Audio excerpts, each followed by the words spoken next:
Details చూస్తే అమెరికాలోని ISKCON దేవాలయంపై మరోసారి కాల్పులు చోటు చేసుకున్నాయి. ఉటాహ్ స్పానిష్ ఫోక్లోని రాధాకృష్ణ ఆలయంపై గుర్తు తెలియని వ్యక్తులు కాల్పులకు తెగబడ్డారు.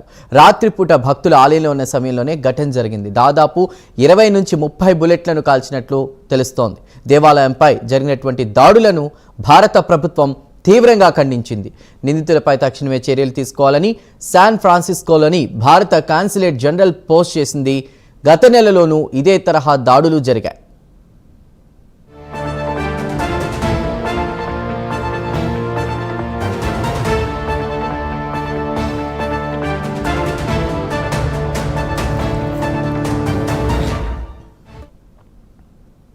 అమెరికాలో దేవాలయంలో కాల్పులకు సంబంధించి పూర్తి డీటెయిల్స్ మా నేషనల్ బ్యూరో చీఫ్ కళ అందిస్తారు. కళ, ఇస్కాన్ ఆలయంలో గుర్తు తెలియని వ్యక్తులు కాల్పులకు తెగబట్టి తెలుస్తోంది. గతంలో కూడా ఇలాంటి ఇన్సిడెంట్సే జరిగాయి. మరి దీనికి సంబంధించి మీ దగ్గర ఉన్న అప్డేట్స్ ఏంటి? చందు, ఏదైతే హిందూ దేవాలయాలపై కాల్పులు అటు బంగ్లాదేశ్ అనుకోవచ్చు, తర్వాత ఇటు మనకు మణిపూర్ ఆ ప్రాంతాల్లో కూడా కొన్ని ప్రాంతాల్లో, కానీ ఇప్పుడు మనకు కెనడాకు సంబంధించినటువంటిది, తర్వాత అమెరికా రీసెంట్ గా నిన్న రాత్రి జరిగినటువంటి ఏదైతే హిందూ దేవాలయంపై ఇస్కాన్ టెంపుల్ లో ఏదైతే టెంపుల్ పై కాల్పులు జరిపినట్లు కూడా మనకు దీనిపై ఒక కీలకమైనటువంటి సమాచారము. అయితే ఈ టెంపుల్ దాదాపు మనకు అంటే భారతీయులు దేశంలో ఇస్కాన్ టెంపుల్స్ అంతా కూడా చాలా నిర్మించబడ్డాయి, కానీ అటు అమెరికా తర్వాత విదేశాల్లో కూడా ఇస్కాన్ టెంపుల్స్ కూడా ఉన్నాయి. దాదాపు ఏదైతే స్పానిష్ ఫోర్క్ అన్నటువంటిది ఇది ఉటాహ్ రాష్ట్రంలో ఉన్నటువంటి ఒక కీలకమైనటువంటి ప్రాంతము. అక్కడ చాలా మంది హిందువులు కూడా నివసించేటటువంటి ప్రాంతము. ఇక్కడ 1990లో ఈ ఇస్కాన్ టెంపుల్ నిర్మించారు. అయితే నిన్న రాత్రి ఏదైతే అంటే మనకు సాటర్డే సండే అంటే ఏదైతే వీకెండ్స్ ఉంటారో చాలా మంది హిందువులు భారతీయులంతా కూడా టెంపుల్ కు వెళ్ళేటటువంటి ఒక ఆచారము అనుకోవచ్చు, ఒక మనశ్శాంతి కొరకు టెంపుల్ కి వెళ్తుంటారు. అయితే నిన్న రాత్రి ఏదైతే ఇస్కాన్ టెంపుల్ కి సంబంధించినటువంటిది దాదాపు బయట నుంచి కూడా కాల్పులు జరిపినట్టు కూడా పెద్ద భారీ శబ్దాలు రావడంతో కూడా భక్తులు ఎవరు కూడా బయటికి రాలేదు. దాదాపు ఒక 25 నుంచి 30 రౌండ్ల కాల్పులు జరిపినట్లుంది. ఆ చుట్టుపక్కల అదంతా కూడా దాన్ని 1990లో నిర్మించారు. దాదాపు ఒక 15 ఎకరాల స్థలం ఉండేటటువంటి ఇస్కాన్ టెంపుల్, దాంట్లో అంటే చిన్న ఎనిమల్స్ ని కూడా దాంట్లో పెంపుడు జంతువులు కూడా కొన్ని ఉన్నాయి అక్కడ. అయితే ఈ కాల్పు జరిపిన సమయంలో అక్కడ ఏదైతే చుట్టూ ప్రహరీ గోడ ఉండడము, తర్వాత ఏదైతే ఆ టెంపుల్ కి సంబంధించినటువంటి డెకరేషన్స్ అనుకోవచ్చు, అన్నిటి మీద కూడా కాల్పులు జరిపారు. కానీ ఎక్కడ ప్రాణ నష్టం జరగలేదు.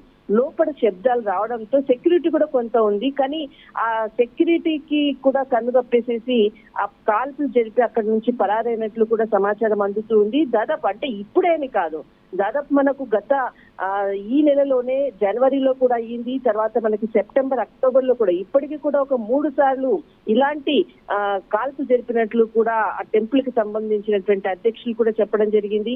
అయితే ఈ హిందూ దేవాలయాలపై అంటే టార్గెట్ చేసుకుని చేస్తున్నటువంటి ఖలిస్తాన్కి సంబంధించినటువంటి ఏదైతే అక్కడ కొంత కీలకమైనటువంటి సమావేశాలు జరుగుతాయి అన్నప్పుడు అంతకు ముందుగా ఇలాంటి హిందూ టెంపుల్స్ పై దాడులు జరగడం అన్నది దాదాపు ఇప్పటికి కూడా 3 సార్లు అయ్యింది.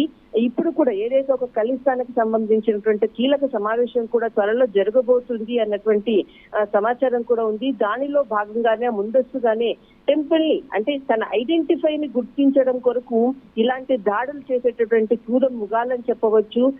అసలు వాళ్ళకు ఎప్పుడు కూడా ఒక హిందూ దేవాలయంపై దాడి చేయడమే వాళ్ళకి టార్గెట్. అలాంటిదే ఇప్పుడు ఒక సమావేశం జరగబోతుంది. అందులో భాగంగానే ఇప్పుడు హిందూ దేవాలయంపై దాడి చేశారు అంటూ కూడా కీలక సమాచారము. అయితే ఈ దాడిలో మాత్రము ఎక్కడా కూడా ప్రాణ నష్టం జరగలేదు, కానీ ఆస్తి నష్టం మాత్రం చాలా జరిగింది. దీనిపై విచారణ చేస్తూ అటు భారత ప్రభుత్వం కూడా అటు ఇస్కాన్ టెంపుల్ అక్కడ ఉండేటటువంటి పౌరుల భద్రత ముఖ్యమంటూ కూడా విదేశీ కార్యాలయం కూడా దీన్ని ప్రకటించడం జరిగింది. అయితే ముఖ్యంగా ఇలాంటి దాడులను తీవ్రంగా ఖండించాలి అంటూ కూడా అటు కాలిఫోర్నియాకి సంబంధించినటువంటి అనుకోవచ్చు, తర్వాత ఇంతకు ముందు ఏదైతే దాడి చేసినటువంటి కాలిఫోర్నియా హిల్స్ లో కూడా ఉన్నటువంటి BAPS స్వామినారాయణ అక్కడ కూడా అంటే బాక్స్ లో కూడా ఇలాంటి కాల్పులు గత నవంబర్ లో కూడా జరిగింది. అప్పుడు కూడా చాలా మంది కూడా తీవ్రంగా ఖండించారు. మరి ఇప్పుడు కూడా జరిగినటువంటి కాల్పులపై కూడా దీనిపై వెంటనే స్పందించాలి, దీనిపై చర్యలు తీసుకోవాలంటూ కూడా అక్కడ ఉండేటటువంటి భారతీయులు అనుకోవచ్చు, అందరూ కూడా కోరుతున్నారు. అంటే ఓన్లీ భారతీయులే టెంపుల్కి వెళ్ళరు, అక్కడ ఉండేటటువంటి విదేశీయులు కూడా చాలా మంది కూడా స్వామినారాయణ భక్తులు కూడా విదేశీయులు కూడా లక్షల్లో ఉంటారు. వాళ్ళందరూ కూడా ఇదే కోరుతున్నారు. బట్ ఇస్కాన్ టెంపుల్ పై దాడిని మాత్రం తీవ్రంగా ఖండిస్తున్నారు. చందు. రైట్ కళ, thank you for the details.